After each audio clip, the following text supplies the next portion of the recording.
This is my second year at MIPIM, and I was here last year, and someone was up presenting, and a chap from Derbyshire ran in, he said, "Hush, hush," and he stopped the presentation, and he announced that Toyota had announced that they were going to invest, I don't know whether it was 100, 200 million pounds up at Burniston. And look, I was very happy for Derbyshire. I'm still very happy for them. Very happy for Toyota. I've got a lot of friends and colleagues who work up there. But I was stood there and I thought, so what? And I thought, maybe I should come along next year and remind us all about what we're doing at Jaguar Land Rover. So that's what I wanted to do today. So our growth in the last few years has been well documented, but it's still worthy of a reminder of what we mean to the Midlands. And as you can see, we've got over 36,000 people employed within the Midlands with JLR, with Jaguar Land Rover. But then there's our supply chain, several billion pounds worth of contracts that are deployed into the local economy, generating over 100,000 jobs. And we take what we do in the area very, very seriously. The priority for our investments in the past, today, and going forward has to be on our products. That's the most important thing. That's where our customers buy. But we need to invest in the buildings and infrastructure for the product creation process, the people who actually bring those products to life. And by the end of the decade that we're in, we'll have spent £1 billion on that non-manufacturing infrastructure and facilities. And that's really what I wanted to take you through today and put into the context. So I was a little bit disappointed by the Toyota story earlier on. So here we go. So this is Gaydon in Warwickshire.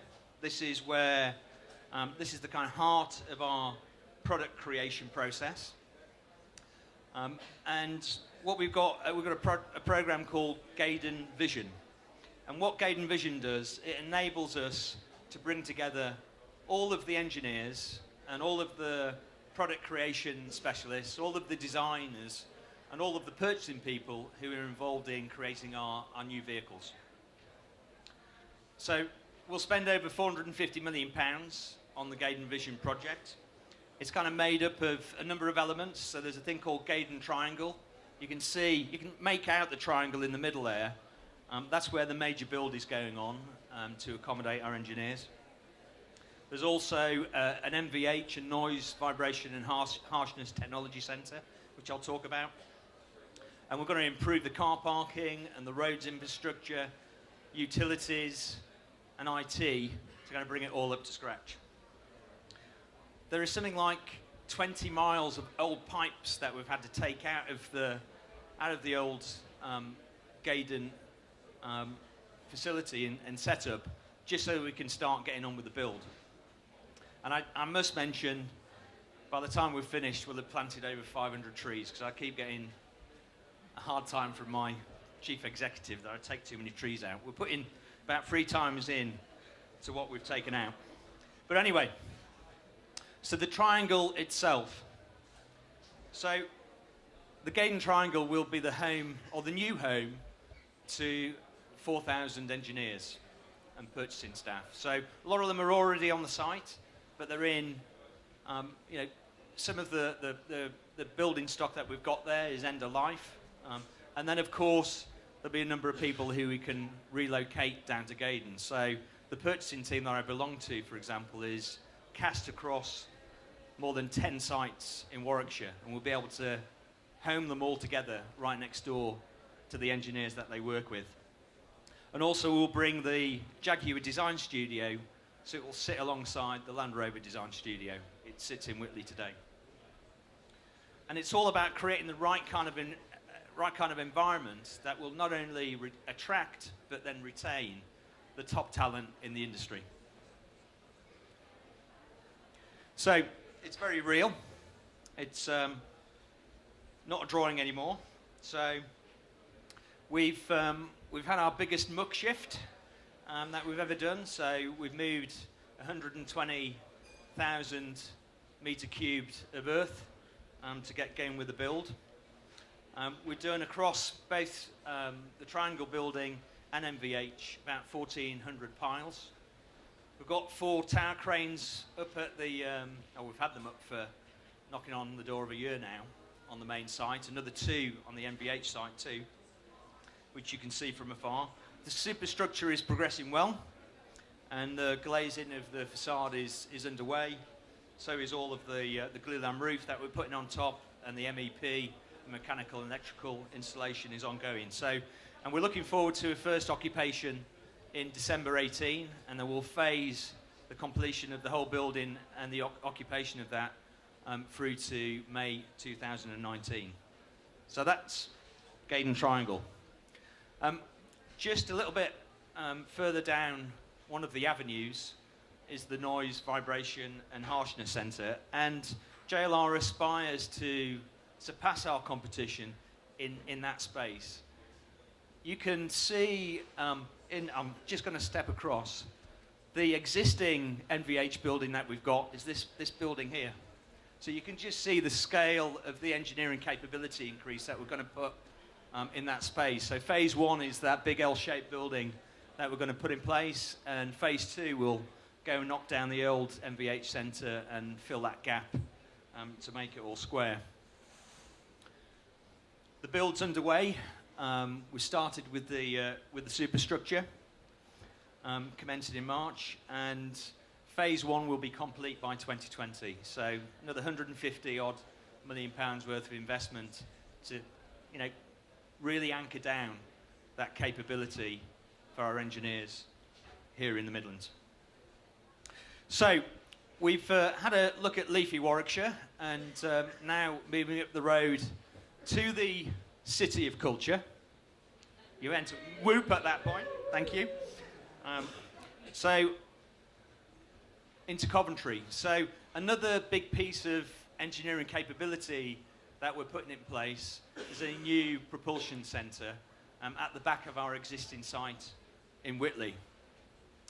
So we're going to make sure we've got continue to have our powertrain centre of excellence there, and it enables the development and testing not just of conventional internal combustion engines, but all of the new propulsion systems that we're developing for the future, all of our battery electric and PHEVs and all that kind of stuff.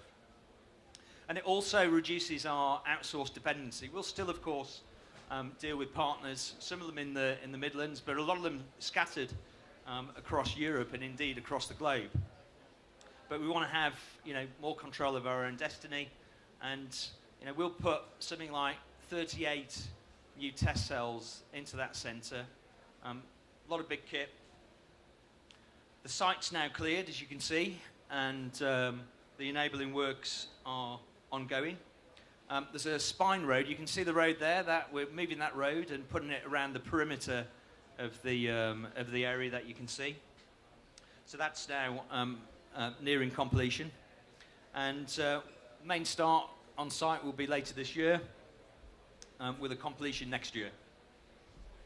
And we've done a lot of collaboration with our partners AVL, who are also put a site into Anstey, a little mini sister site with about 6 test cells up the road. So a lot of their kit will go into this building. So a good example of how when we put some investment in, a lot of our partners come alongside us and do the same. So across the road from our existing Whitley site, across the A45, there's a brand new site, an additional site for JLR at Whitley. So we've called it several things, through the phases. Whitley South, as it's been known, but it's now called the Whitley Technology Park. It's not just for Jaguar Land Rover. It's a 60-acre site, and we're taking 29 acres. And it will be the home eventually for over 3,000 Jaguar Land Rover colleagues. It's an enabler for the development of the work that you've just seen at the current Whitley site. so an enabler for the Powertrain Centre of Excellence. So phase one of the earthworks, you can see in the bottom right there. Phase one is well underway by the developer Roxhill.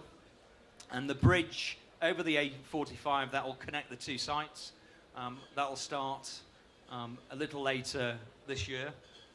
And construction is due to commence in the summer, with the first building ready in Q1 in 2020. And then lastly, on our little tour around the Midlands, and something that's just about to land and open in this summer, is the National Automotive Innovation Centre, or NAIC. So it's a £162 million joint venture between Jaguar Land Rover, Tata Motors European Technical Centre, and also Warwick Manufacturing Group. And we've had some government support as well. It's a 33,000 square metre building. We'll have 1,000 workspaces in there.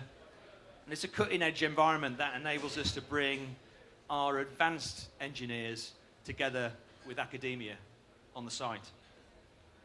So, and that's going to be the home, our single home, to bring all of our advanced engineers. So look, that's been a bit of a whistle-stop tour through what we're doing. But hopefully you can see there's nothing new in that. I'm not making any announcements today, other than, you know, when you aggregate that up, you can see the levels of investment that we're making here in the Midlands to make sure it remains the heart and soul of our business. Thank you.